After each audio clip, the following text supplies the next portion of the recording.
TCI is brought to you by Race Day, the fastest winner of the Grade 2 Oaklawn Handicap since Medaglia d'Oro. The talented son of Tappet is new to Spendthrift for 2016. Welcome back to TCI, your inside track to the Breeders' Cup. Alongside Joel Cunningham, I'm John Siegel. Well, Joel, today we're going to release 3 new TCI top 5s for this year's Breeders' Cup. We're going to talk about the Filly Mare Sprint. Last week we released the Sprint, which unfortunately will have some changes. You know, we lost Rockfall.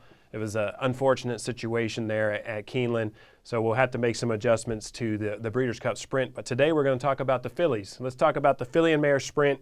You know, this is pretty interesting when I look on this list. The first horse that jumps off to me is Super Majesty. Very talented horse. And why she jumps off to me is she wasn't even really pointed towards this race. It's pretty interesting they're going to run her in here. Well, I think, John, personally, this is one of the most wide open divisions that we're going to see this year in the Breeders' Cup. I mean, you don't have that, groupie doll, that top heavy, home run hitting type horse like Groupie Doll, or even Judy the Beauty, who probably going to run in this race. Her form is nothing like it's been the prior 2 years, to where you would say, okay, she could be a standout in here, particularly as much as she likes Keeneland. So I find it to be a very wide open group with some good emerging up and coming 3-year-olds, as well as some established older mares. But it's 7/8 distance, and the amount of speed that's signed on for this race really makes it a wide open group. Super Majesty, I mean, you mentioned her. She was going to run the Raven Run Stakes at Keeneland this weekend, but she worked so well over the track that they said, you know what?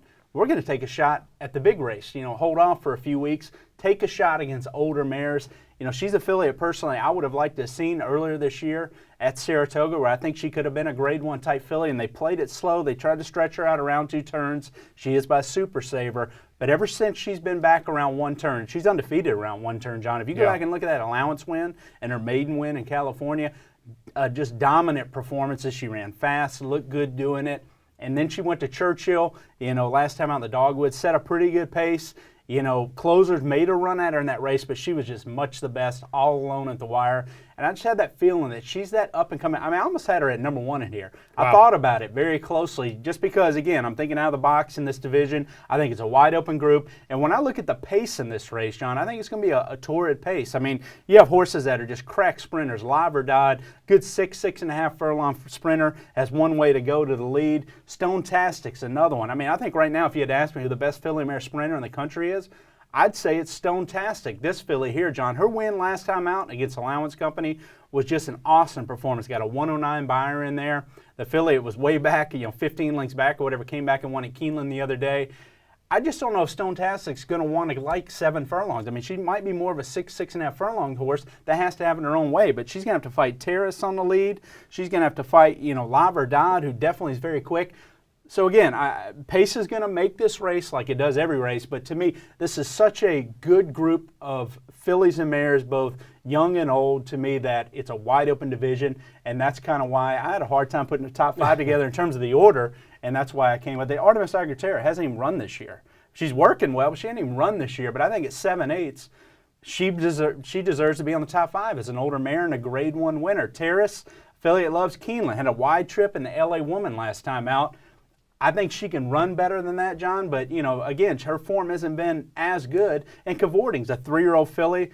They've spotted her campaign out very well. I'm not so sure if she's as good as some of these other ones, but to me, she deserves to be in there too. So it's a wide open group this year. It's wide open, but there's just a lot of class this year. I mean, really, the Breeders' Cup, it really got some good horses. You got good older horses, you got good 3-year-olds, we got good 2-year-olds, and let's talk about some of that. Let's go ahead and release the Juvenile Fillies. Looking in here, Joel, I see horses Songbird, of course, is I think a much-deserved number 1 in there. Rachel's Valentina. I mean, Landover Sea. I mean, look at these horses. We got some really good 2-year-olds running this year. The 2-year-old fillies are really good. The 2-year-old colts, you could argue that there's no real standout in that division. But for me, Songbird, off of that performance in the Chandelier, I feel that was the best prep race. Her campaign in California, John, and you look at that pedigree and how well she ran around 2 turns, to me, she's head and shoulders right now above the 2-year-old fillies.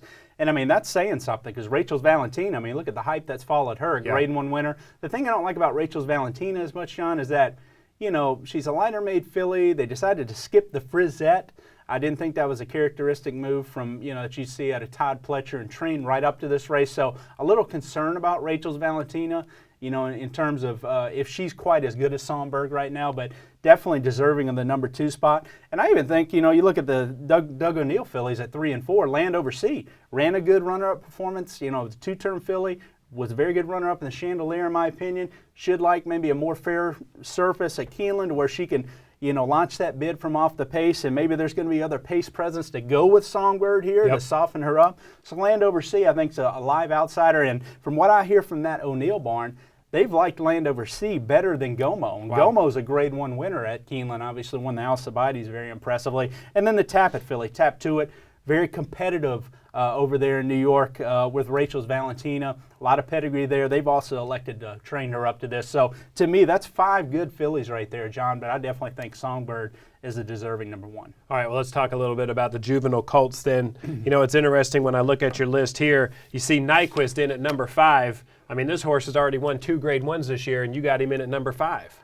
He's in number 5 because I don't think he's a 2-turn horse. I mean, you know, I look at his pedigree, and certainly there's some 2-turns influences there, but to me, I think he's much more brilliant around 1 turn. I think you see that in his form. You know, his last time out in the Forerunner wasn't near as good of a performance as Songbird's effort in the Chandelier that same day at the same distance for the fillies. So, to me, I really question his ability to now travel, face top colts around 2 turns. I think he definitely belongs in the top 5, but the other horse I have above him, I think maybe have a little better shot. You know, Greenpoint Crusader, I could say the same about him. Impressive last time out in the Champagne. You know, it was off surface that day. But everything out of that mare, I mean, that's like that mare's produced the who's of horses the last few years. I mean, I can think of Justin Phillip. I can think of Algorithms. I mean, there's a lot of good horses that have been out of the mare that Greenpoint Crusader's out of, but they're all 1-turn horses. Yeah. You know, everybody wants to say, well, Crypto Clearance Mare, they're going to stretch out. They've all been more brilliant 1-turn horses. So Greenpoint Crusader, to me, has to prove that he can stretch out around 2 turns and be as effective.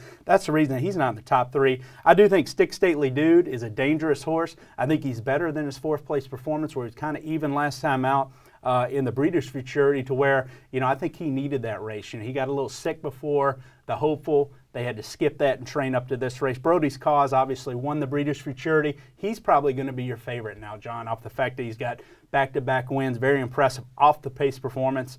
But he's another horse that launches from way back. So to me, he needs sort of a setup. And when he won the Breeders' Futurity, you see him covered in mud here, it was a typey track. It was a muddy type surface. So, you know, he's definitely not Ascension here. That's why I have Exaggerator at number 1. To me, he's just had the most complete campaign from coast to coast.